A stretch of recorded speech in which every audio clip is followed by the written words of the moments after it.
రాజశ్యామల పీఠం నుంచి అక్షయ పాత్ర ఏదైతే ఇస్తున్నారో దాని వెనుక ఒక విశ్వం యొక్క థియరీ ఏంటండి? మన హిందూ ధర్మం యొక్క, సనాతన ధర్మం యొక్క గొప్పతనం ఏంటంటే,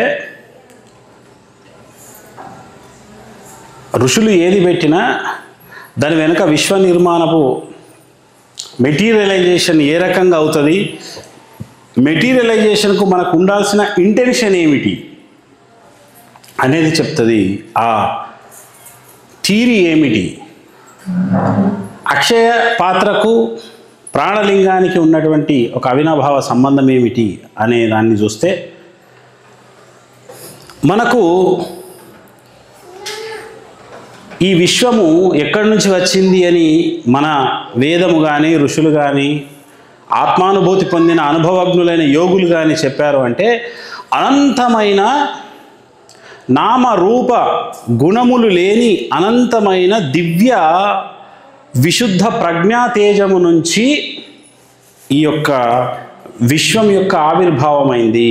అంటే శతకోటి సూర్యుల వెలుగుతో కూడిన వేడిమి లేని సూర్యుడైనా, ఇప్పుడు సూర్యుడు ఎండాకాలం భగభగ మండుతున్నాడు, కానీ శతకోటి సూర్యుల అని అన్నప్పుడు ఇంకెంత ఎండ ఉంటుందని మనం అనుకుంటాం. అక్కడ ఎండ ఉండదు, ఆహ్లాదం ఉంటుంది, అనంతమైన తేజం ఉంటుంది, అనంతమైన అఖండము అంటే ఖండన కాని దైవమతడు.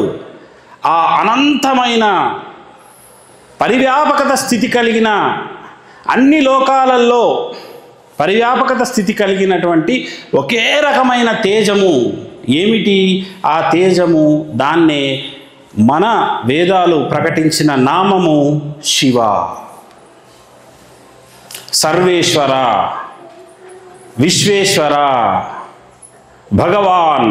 ఇవన్నీ ఎన్నో పేర్లు అదే దైవానికి, అదే మూల పదార్థానికి. నమస్తే అస్తు భగవన్. ఆ అనంతమైన భగవంతుడు ఉన్నాడు. విశ్వేశ్వరాయ మహాదేవాయ, ఆయనను మించిన దేవుడు లేడు. మహాదేవుడు, ఆయనకు ఒక రూపం లేదు, ఒక లోకం లేదు, ఒక కాలం లేదు, ఒక ప్రాంతం లేదు, ఒక రంగు లేదు, ఒక రూపం లేదు, ఒక రుచి లేదు, మాట లేదు, పలుకు లేదు, ఉలుకు లేదు, నవ్వు లేదు, ఒక పర్సనాలిటీ లేదు అక్కడ. చాలామంది దేవుణ్ణి డిఫైన్ చేయమంటే విభిన్న రకాల దేవతామూర్తుల్ని వర్ణిస్తూ ఉంటారు. అనంతమైన మహాదైవం, వేదం ప్రకటించిన మహాదైవం, యోగులు అనుభూతి పొందిన, ఆత్మానుభూతిలో పొందిన ఆ మహాదైవం. ఇప్పుడు నేను ఎందుకు ఇంత ఖచ్చితంగా మీకు నిర్వచిస్తున్నా? నేను అనుభూతి పొందిన వాస్తవం అది. దాన్నే ఎన్లైటన్ అంటారు. ఊరికే జ్ఞానము, జ్ఞానోదయము, నేనే దేవుణ్ణి అని అనుకుంటే సరిపోదండి. You have to experience that divine. నువ్వు అది పొంది తీరాలి. నువ్వు పొందకపోతే శుష్క వేదాంతివి, పొందితే అనుభూతివి, వ్యాఖ్యానం చేస్తున్నవాడివి. అందుకే నమస్తే అస్తు భగవన్ విశ్వేశ్వరాయ మహాదేవాయ త్ర్యంబకాయ త్రిపురాంతకాయ.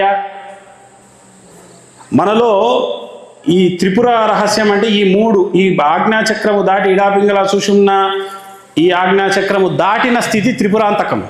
అంటే త్రిపురాలలోనే సత్వ రజస్తమో గుణాలు ఉంటాయి, త్రిగుణాలు ఉంటాయి. త్రిగుణాతీతుడు, విశుద్ధ గుణస్వరూపుడైన, గుణము కాని గుణమైన విశ్వేశ్వరాయ మహాదేవాయ త్ర్యంబకాయ అంటే ఈ మూడు కన్నుల కావలున్నవాడు. అంబకం అంటే పైన, మూడు కన్నులు కలిగి ఉన్నవాడతనే, మూడు కన్నులను దాటినవాడతనే.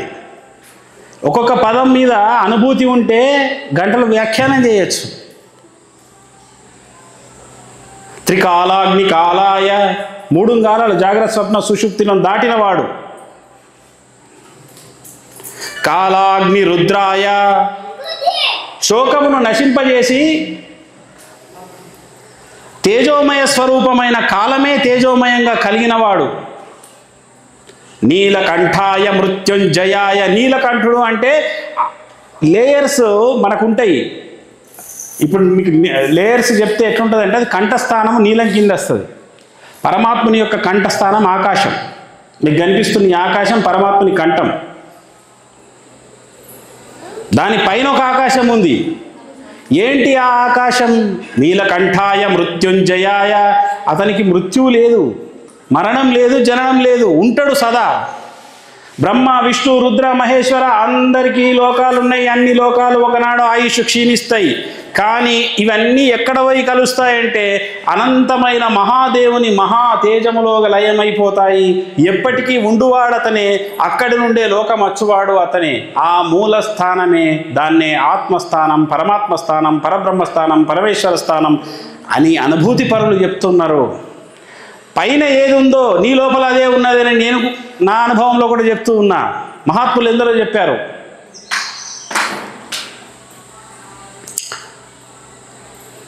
మృత్యుంజయాయ సర్వేశ్వరాయ, సర్వులకు ఈశ్వరుడైన, సదాశివాయ, సదా శుభంకరుడు, సదా ఉండువాడు. శివం అంటే శుభం. శ్రీమన్ మహాదేవాయ నమః. నా యొక్క ఆ అనంతమైన మహాదైవం యొక్క నేను నమస్కరిస్తున్నాను. వేదంలో చెప్పబడ్డ ప్రతి ఒక్కదాన్ని ఆ మహాదేవుని స్తుతించేదే. నమ్మకం చమకం కాదు. వేదంలో ఉన్న ప్రతి స్తుతి ఇప్పుడు నేను చెప్పిన ఈ క్యారెక్టర్కి చెందుతుంది. క్యారెక్టర్ అనే వర్డ్ కూడా తప్పదు, ఎందుకంటే ఒక క్యారెక్టర్ కాదు అది, అదొక అనంతం, అనంతాన్ని సూచిస్తున్నది. ఆ దైవానికి చెందిన వ్యాఖ్యానం. ఆ దైవము బ్రహ్మ విష్ణువుల మధ్య వెలిసి ఒక లింగాకృతి అయింది అని నేను ప్రతిసారి చెప్తూ ఉంటా. అందుకే అదే తేజం ఒక మూసలో వస్తే శివలింగం తేజోమయలింగంగా మారింది. ఆ అనంతము నుంచి ఆ అనంత తేజోమయ ప్రకాశము కింద ఏముంటుందంటే స్వర్ణ ప్రకాశం ఉంటుంది. దీన్నే హిరణ్య గర్భము అంటారు మన లోపల. హిరణ్యవర్ణాం హరిణీం సువర్ణ రజతస్రజాం చంద్రాం హిరణ్మయీం లక్ష్మీం జాతవేదో మమావహ. ఎందుకు హిరణ్యవర్ణం అన్నారు? ఆ అనంత తత్వం కింద ఆ అనంత తత్వమే ఒక స్టెప్పు తనను తాను కిందికి వస్తున్నా కొద్దీ ఎట్లయితే ఇప్పుడు సూర్యుడి యొక్క వెలుగు అక్కడ ఒక వేడి యొక్క హీట్ ఉంటుంది, ఇక్కడ ఒక హీట్ ఉంటుంది. ఎంతెంత పైకి పోతే అంతంత హీట్ ఉంటుంది, అవునా కదా? కిందికి దిగినా కొద్ది హీట్ తగ్గినట్టు ఆ అనంత తేజము తనను తాను ఒక చిన్న మెట్టు దిగితే స్వర్ణమైంది, స్వర్ణ తేజమైంది. నిజంగా బంగారము అంటే ఆ బంగారు కొండను ఎవరైతే ఇక్కడ దర్శించి ఆ బంగారు కొండలో స్థిరమైన తన ప్రాణాన్ని నిలుపుకుంటారో వారు హిరణ్య గర్భులు అని అర్థం. ఆ బంగారు కొండ ఎట్లుంటుంది? లోపల వెలిగినప్పుడు తెలుస్తుంది. మాకు వెలిగింది, మేమంతా ముక్తకంఠంతో చెప్తున్నాం. అనంతమైన స్వర్ణ సంపదను నిత్యము దర్శించేవాడు యోగి. బాహ్య స్వర్ణం కాదు, ఆంతరికం స్వర్ణం ఉన్నది ఒకటి. అది దాన్ని ఏమంటారంటే ఆది పరాశక్తి అన్నారు. అదే శ్రీచక్రము అన్నారు. శ్రీ అంటే ఇది సంపద. అక్కడి నుంచి వలయాలు వలయాలు వలయాలుగా ఏమైపోయిందంటే అదొక వైబ్రేషన్. చక్రం అంటే వైబ్రేషన్, ఒక స్పందన. చక్రము అంటే ఒక స్పందన, స్పందిస్తుంది. ఏమిటి? మెటీరియలైజేషన్ కోసం. అందుకే అనంత తేజోమయ ఆకాశం కింద ఒక స్వర్ణ ఆకాశం ఉంటుంది. స్వర్ణ ఆకాశము నుంచే మెటీరియలైజేషన్ సమస్త లోకాలు వచ్చినాయి. అందుకే మనం చూసే ఆకాశము నీలకంఠం అయితే దేవతలు చూసే ఆకాశం స్వర్ణాకాశం ఉంటుంది వాళ్ళకు. ఇది చాలామందికి తెలియదు. మన లెక్కనే దేవతలు కూడా అట్లనే చూస్తారు అనుకుంటారు. కాదు, వాళ్ళు చూసే ఆకాశాలు వేరున్నాయి. పైన దేవతాలోకాలు చూసే ఆకాశం ఉంది వాళ్ళకు కూడా, స్వర్ణాకాశం. దాన్నే ఆది పరాశక్తి అన్నారు, లలిత పరాభట్టారిక అన్నారు.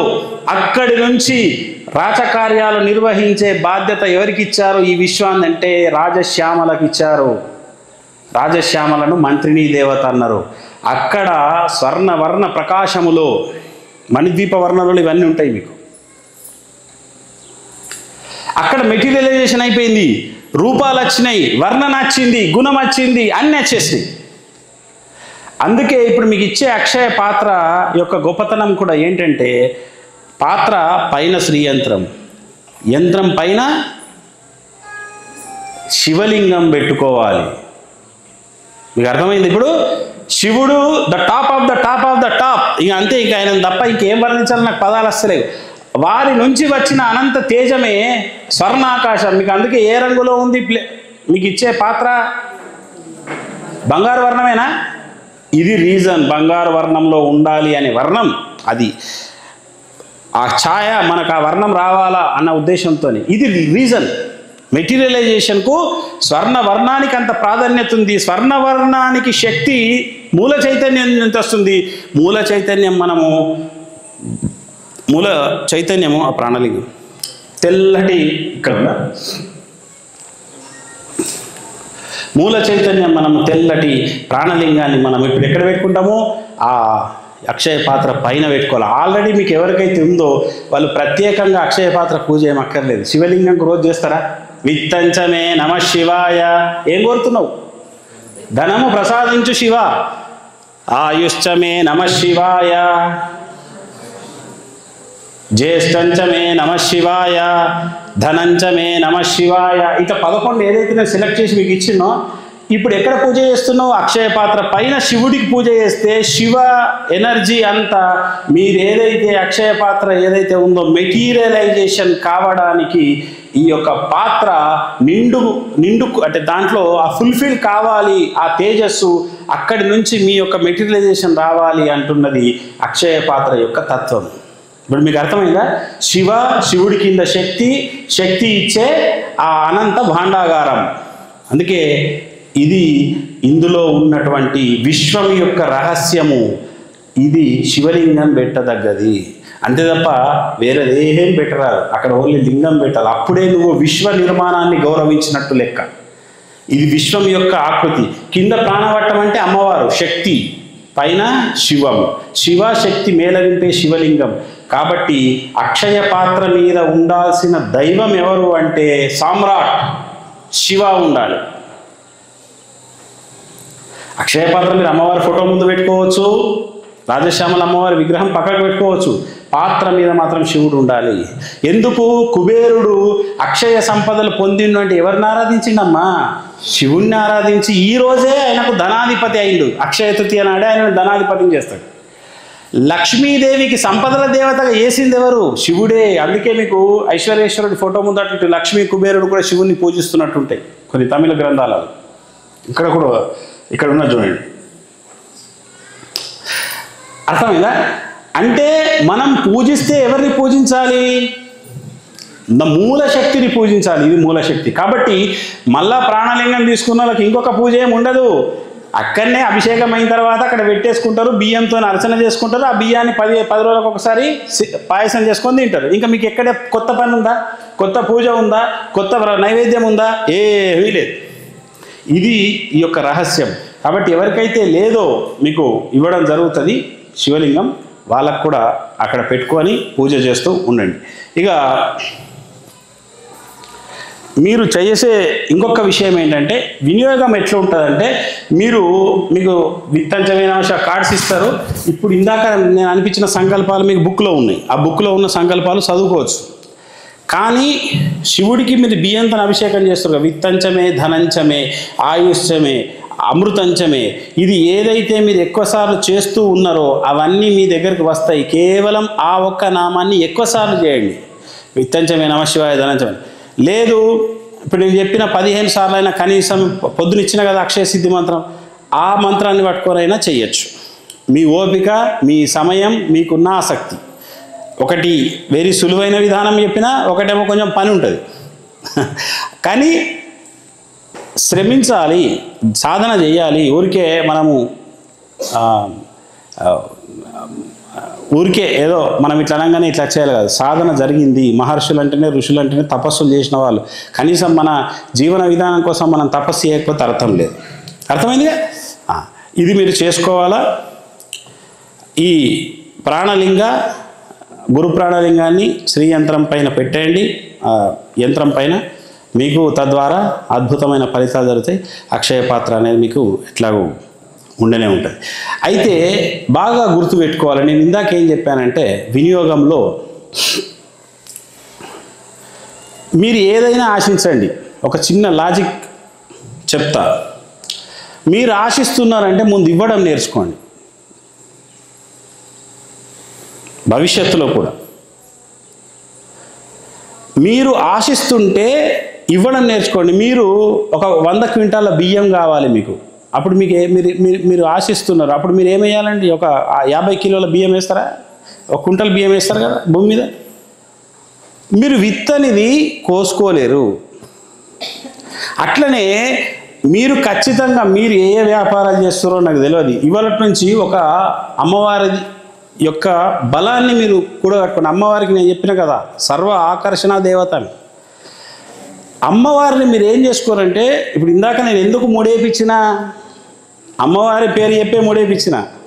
ఎందుకు అంటే తల్లి యొక్క పాత్ర చాలా స్పీడ్గా ఉంటుంది తండ్రి కంటే ఎక్కువ, బిడ్డను అనుగ్రహించాలంటే. అందుకే నేను అక్కడ అమ్మవారిదే సంకల్పం, నేను శివుడిది చెప్పి అమ్మవారిదే చెప్పిన. ఇప్పుడు శివుడి యొక్క గొప్పతనం ఆయన ఎప్పుడు మన తలపైన ఉండాలి అనే ఆ మూలం కూడా మీకు చెప్పాలని, బ్యాలెన్స్ చేయాలని మీకు చెప్పాను. కానీ మీరు అమ్మవారికి మీరు ఏమన్నా పని చేయండి. ఒక మీరు డైలీ వైజ్ పని చేసుకునే వాళ్ళు కావచ్చు, వ్యాపారస్తులు కావచ్చు, బిజినెస్ మ్యాగ్నెట్స్ కావచ్చు, ఎంప్లాయీస్ కావచ్చు, మీరు ఒక టెన్షన్గా ఒకటి పెట్టుకోండి. ఏంటి? నేను మీ యొక్క సంపాదనలో కనీసం ఒక 6% అంటే 100 రూపాయలు సంపాదిస్తే 6 రూపాయలు అమ్మవారి సేవకు వినియోగించుకోవడం నేర్చుకోండి. దాన్ని అక్షయ పాత్రలో వేస్తూ ఉండండి. అది నిండిపోతే పక్కకు డిబ్బి పెట్టుకోండి. ఆ ముడి ఇప్పకండి, అందులో ఉన్న ముడి ఇప్పద్దిగా ఎప్పుడు అట్లనే ఉంటుంది. అక్షయ పాత్రలో వేయబడ్డది. ఇవాళ ఏమన్నా నేను ఒక సందేశం ఇచ్చిన విన్నరా? ఇవాళ వేయాల్సింది దానాలు బంగారం కొనుక్కున్నాడు కాదని చెప్పిన, అంతేనా?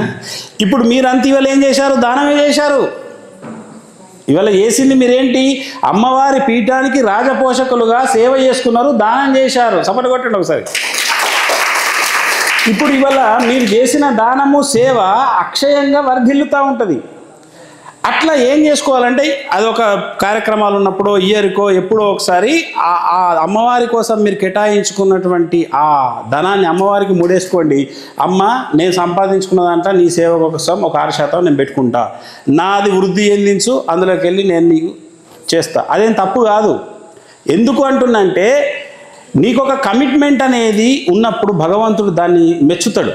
ఒక డిబ్బి పెట్టుకోండి, 100 రాగానే ముందు 6 లేదు. అప్పుడు ఈ తీర్మానం తీసుకున్నప్పుడు మీ ఎదుగుదల ఆర్థిక వ్యవస్థలో చాలా బలపడుతుంది. ఇది చాలామంది ఏమంటారంటే ఓవర్లుక్ చేస్తారు. అంకిత శిష్యులే ఉంటారు, ఓవర్లుక్ చేస్తారు అన్నట్టు. ఎప్పుడు చూడు వస్తూ ఉంటారు టెంపుల్కు, ఓవర్లుక్ అవుతారు. అట్లా కాదు, దానికి ఒక కాన్సన్ట్రేషన్ చేసుకోండి, ఓవర్లుక్ చేయొద్దు. అది అప్పుడు ఏమవుతుందంటే అమ్మవారితో నీ యొక్క బంధము అనేది కొనసాగుతూ ఉంటుంది. సింపుల్. ఏ రోజు తిండి ఆ రోజు తింటామా? ఏ రోజు రీఛార్జ్ ఆ రోజు వేసుకుంటున్నామా? ఏ నెల కరెంట్ బిల్ ఆ రోజు కడుతున్నామా?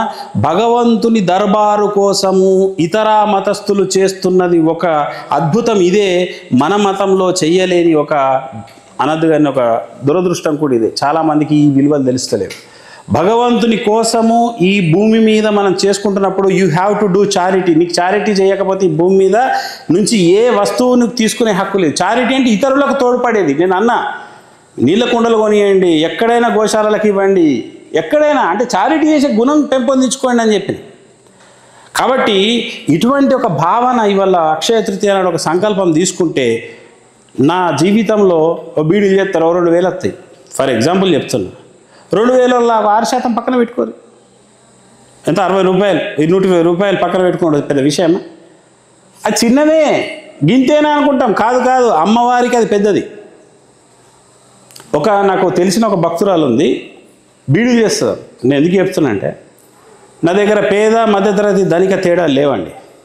నా దగ్గర సర్వులు సమాధానం, వాళ్ళ భక్తి ప్రేమ చూస్తా. ఒక ఆమె బీడీలు చేసుకుంటుంది, 2 నెలలకు 3 నెలలకు ఆమె వచ్చింది అంటే ఆమె ఇచ్చేది 400, 500, 1000. ఇవేందమ్మా అంటే ఇక నేను బీడీల పైసలు ఇట్లా 10% పక్కన పెట్టుకున్నాయి. నేను వెంటనే ఆమె ముందంటే రేపు హోమం జరుగుతుందో నీ తెప్పించేయండి అంట, రేపు అన్నదానం జరుగుతుందో ఇవి వాడేసేయండి అంట. వాళ్ళ ఇమ్మీడియట్లీ నేను ఎండర్ చేసేస్తా. గురువులు కూడా వెంటనే దాన్ని సద్వినియోగపరచాలి. ఇక్కడ మీకు దానికి ఢోకా లేదు.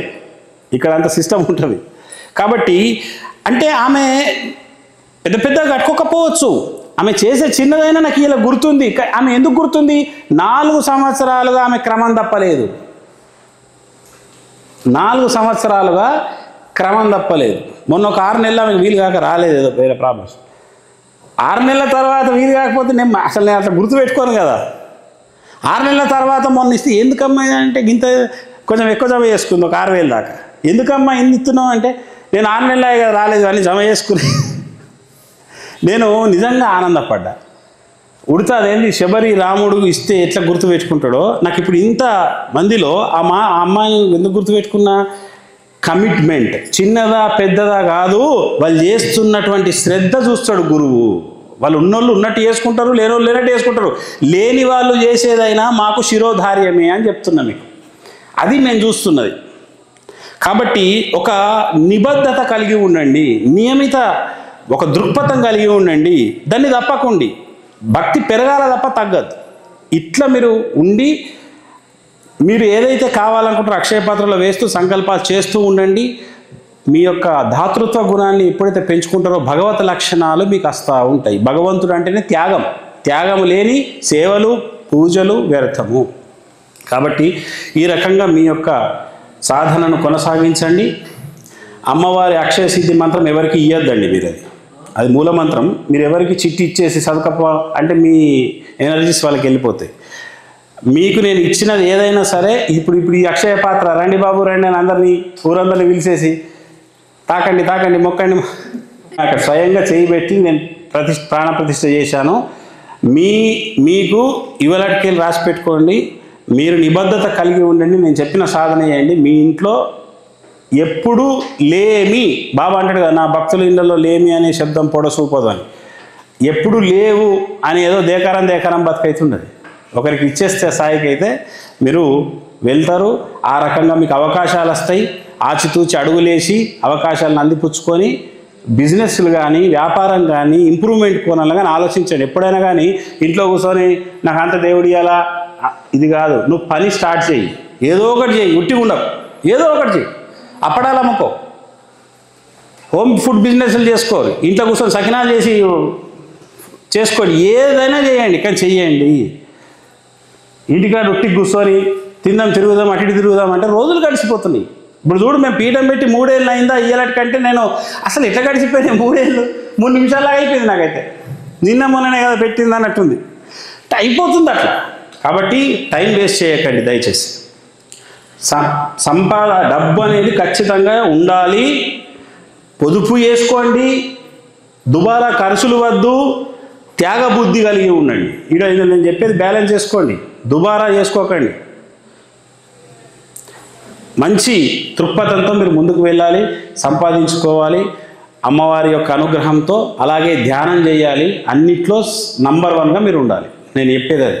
మనమంతా 200% ఐశ్వర్యముతో, 100 కాదు 200% ఆరోగ్యంతో, 200% ఆనందముతో, 100% బ్రహ్మజ్ఞానంతో అంటే ఆత్మజ్ఞానంతో వర్ధిల్లాలి అనేది నా ఆశయం మొదటికెళ్ళి. కాబట్టి మీ అందరికీ ఇవన్నీ రావాలని నేను కూడా మనస్ఫూర్తిగా దీవిస్తున్నా, ఆశీర్వదిస్తున్నా, సంకల్పం చేస్తున్నా. మీ అందరికీ అమ్మవారు భోగభాగ్యాలను, ధనధాన్య సిరి సంపదలను ప్రసాదించునుగాక. శుభం భవతు.